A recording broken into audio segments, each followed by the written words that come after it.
Ligi kuu soka ya Tanzania bara imerejea rasmi baada ya kuanza kwa kishindo, na leo hii tulikuwa tunaendelea kushuhudia mechi kali sana kati ya Police Tanzania dhidi ya Azam FC wana lamba. Ni moja kati ya mechi ambazo zilikuwa na ushindani mkubwa sana, hasa kwa msimu huu 26-27 wa ligi kuu ya NBC. Leo hii, je, ni Police Tanzania itafanikiwa kupata ushindi au ni Azam FC watafanikiwa kupata ushindi? Basi tunasubiria hasa dakika 90 zitatupatia majibu yote, baada tu ya kushuhudia ambao siku ya jana mechi mbalimbali zilifanikiwa kucheza na timu hizo zilizoweza kufanikiwa kupata ushindi na alama 3 zimeweza kubarikiwa. Lakini leo hii kwa mara nyingine tunashuhudia timu zikipambania alama 3 muhimu sana, na hii ni safari ya kusaka ubingwa wa ligi kuu soka ya Tanzania bara au NBC Premier Soccer League kwa msimu wa 2026-27.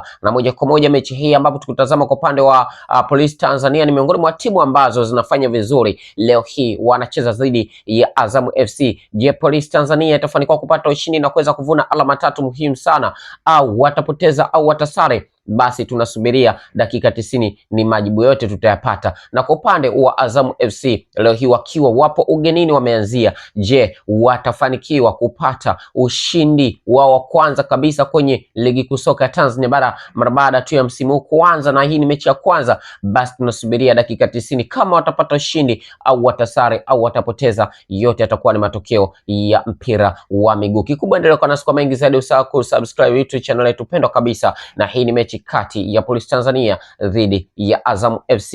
Like na kushare na comment hii video, na hii ni Chuma Online TV.